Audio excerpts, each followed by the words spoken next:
Rapaziada, polêmica de boteco na área, o seu canal de react. Rapaziadinha, não sei se vocês viram, parte da mídia tá falando sobre fair play financeiro, né. A gente sabe que o Flamengo aí vem atacando o mercado, se desfez do Gerson, se desfez de alguns jogadores, só que na contrapartida tá atacando o mercado, foi o Saul, foi o Samuel Lino, e que tudo indica não parou por aí.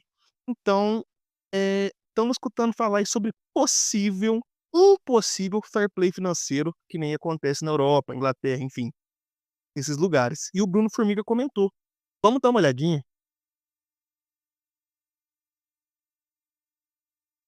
Fair play financeiro, seria esse dispositivo a solução para o futebol brasileiro? O fair play financeiro impediria, por exemplo, o Flamengo de fazer as muitas contratações que fez nessa janela e pegou de surpresa muitos concorrentes que inclusive falaram: "Tem que ter fair play urgente, porque não tem como competir". Ia mudar alguma coisa? A resposta é não, não ia mudar e arrisco a dizer, o fair play financeiro, se tivesse implementado já no Brasil, iria aumentar a distância do Flamengo, por exemplo, para a esmagadora maioria dos seus concorrentes no futebol brasileiro. Vou explicar isso, mas antes peço que você se inscreva aí no canal da TNT, toque na notificação, deixe aí o seu like, seu dislike, comente o conteúdo, compartilhe o conteúdo. Durante a semana, Ué, rapaziada, confesso aqui que fui pego de surpresa, porque, assim, olhando eu não vejo uma maneira de o fair play financeiro, não nivelar os times, é aumentar a diferença, mas vamos ver, Formiga é fera, vamos ver o que ele tem pra falar. o assunto fair play voltou a ser muito debatido por duas razões. A primeira delas, a janela que chocou o futebol brasileiro do Flamengo, né? Já tinha trazido o Jorginho, aí contratou o Saul Niguez, o Emerson Royal, está na iminência de anunciar oficialmente o Samulino, jogadores de prateleira europeia que estavam na Europa com salários altos, alguns com custo elevado, né? O Samulino, ao ser oficializado, é na casa ali dos 22, 24 milhões de euros, é muito dinheiro quando fizer a conversão aí para real. E aí muita gente falou: "Putz, mas tem que ter o fair play, porque senão não tem como competir e tal". O outro ponto que trouxe o assunto fair play à tona foi o próprio presidente da CBF, que desde que assumiu, o Sami Chaldi, fala sobre fair play ser uma plataforma da sua gestão, né, um dos pilares do que ele quer implementar. E aí, ele deu passos já nisso, formou uma comissão de clubes ali, né, um grupo de clubes de vários estados diferentes, divisões diferentes, para debater uma proposta que seja viável de fair play financeiro para o futebol brasileiro. Essa proposta deve ser apresentada em novembro. E aí acho que não dá tempo dela já entrar em vigor em 2026. Mas independente disso, eu acho que seja em 2026, seja em 2027, em algum momento a gente vai fazer o nosso próprio fair play financeiro. Se vai funcionar ou não, só o tempo vai dizer. Lembrando, em 2015, ou seja, há 10 anos, a gente teve que meio que uma semente de fair play financeiro. Esse dispositivo está aí até hoje, mas foi pouquíssimo usado pela legislação esportiva. E ele diz o quê? Que clubes que atrasavam salários perdiam pontos nas suas competições.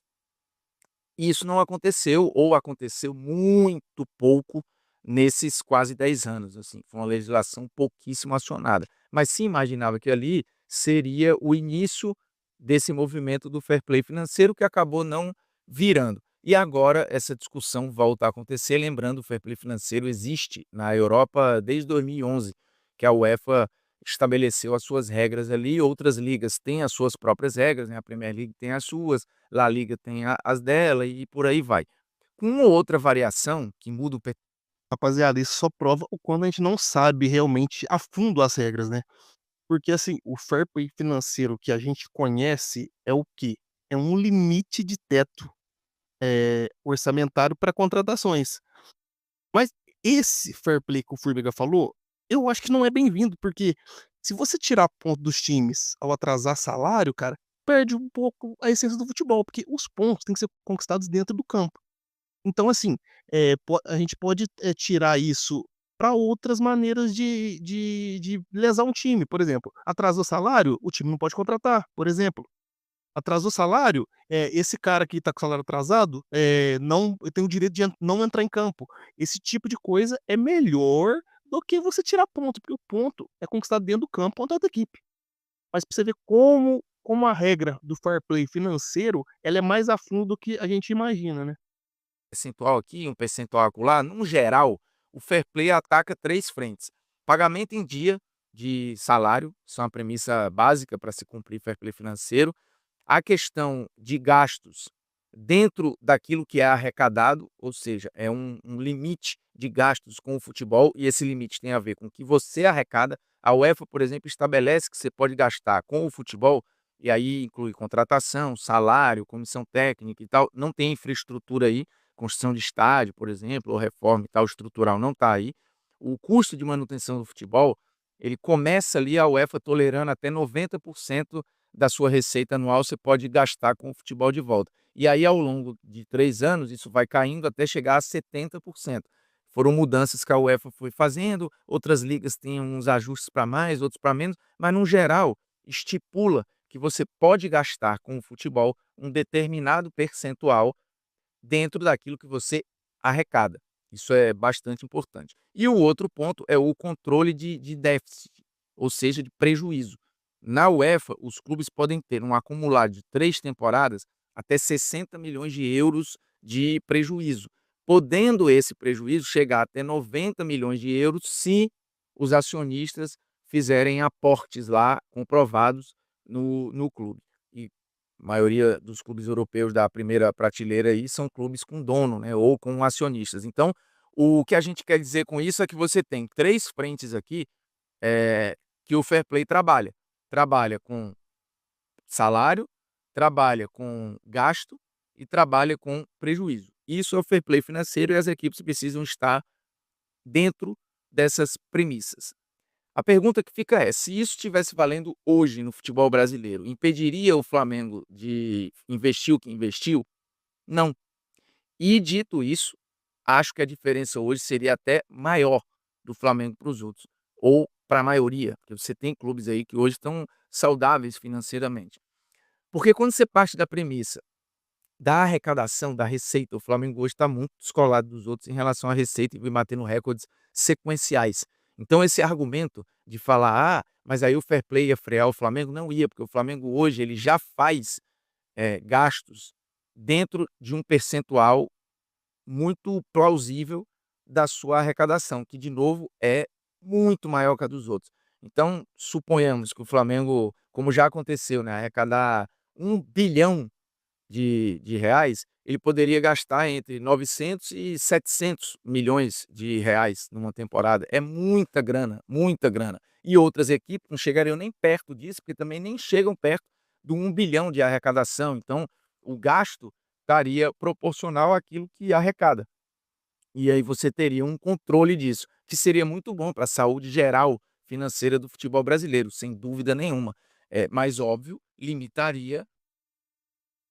Ô, rapaziada, imagina se perdesse ponto por salário atrasado. O Coringão tava fudido, pô. Toda rodada ia perder 3 pontos. Toda rodada, toda rodada. Alguns investimentos. Investimentos esses que às vezes são responsáveis, mas na maioria das vezes são irresponsáveis. E o fair play financeiro vem para tentar barrar estes investimentos irresponsáveis.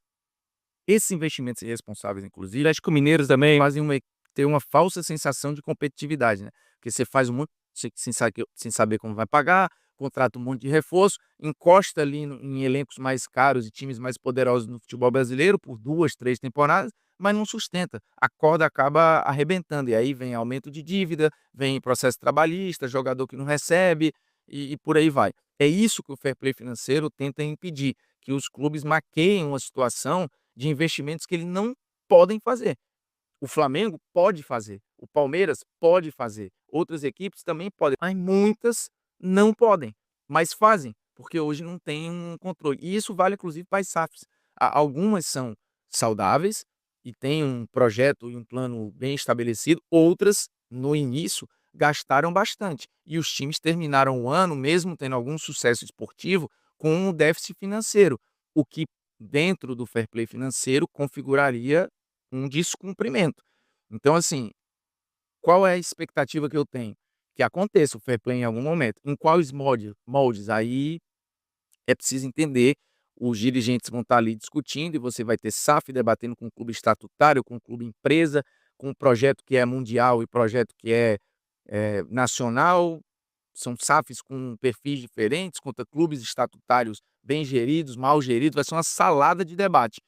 E aí tem que ver, a maioria dos dirigentes está a fim de estabelecer esses gatilhos de controle, porque aí eles não vão poder ser tão populistas, eles não vão poder fazer, às vezes, contratações irresponsáveis, tornar as suas equipes falsamente bem estruturadas, quando o que está sustentando ali é frágil. Então, tudo isso tem que estar na mesa. Hoje, o Flamengo, com ou sem fair play financeiro, ele está muito saudável. Só que ele não consegue controlar os outros, né. Os outros podem fazer irresponsabilidades e eventualmente encostarem ali no Flamengo, no ponto de vista de elenco e tal, pode acontecer. Com o fair play financeiro isso vai ficar mais difícil de acontecer, então aqueles torcedores que ficam gritando por aí de que o fair play frearia esse crescimento do Flamengo, na verdade frearia o crescimento dos outros, porque a arrecadação do Flamengo ia continuar muito alta. Então assim, tem muitos pontos para se discutir aí, na implementação de um fair play financeiro no Brasil. E eu acho que é um ótimo mecanismo, mas é preciso ter consciência de que esse mecanismo vai botar um pé no freio em vários clubes, e esse clube pode ser o seu, que é irresponsável para criar elenco forte para tentar ganhar campeonato e tudo, sem pensar no amanhã. O fair play financeiro trata o futebol como algo de médio e longo prazo, o que muitos dirigentes aqui não fazem.